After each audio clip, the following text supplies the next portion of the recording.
January 27 is to commemorate the liberation of the Auschwitz concentration and extermination camp complex, the place where the Germans murdered the Jews of Europe, the Sinti and Roma, Soviet prisoners of war, Polish civilians, prisoners of war and priests, and numerous other peoples as their opponents.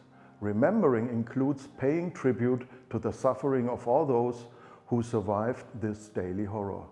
One cannot declare Auschwitz, one cannot declare the contempt of humanity that lies behind it to be closed. For this purpose, Auschwitz as a place and a symbol offers too great a warning to modern societies based on the division of labor. The greater risk for such a day of remembrance lies in its routinization, which slowly but always marginalizes the content a little bit more. We must be vigilant there if we notice tendencies that blur the lessons of the practiced racial hatred. In this place of millions of mass murders, on a day of remembrance, one of 365 days, we can reflect on why it could have come to this.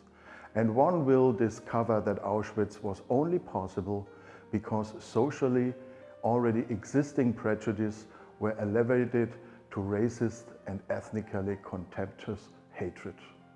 On such a day of remembrance, one will then have to look at oneself and one's own society and ask oneself what dangerous degree one's own prejudices, one's own intolerance have reached. Nationalism and anti-Semitism, racism and intolerant behavior towards other opinions were at that time the characteristics that could lead to Auschwitz.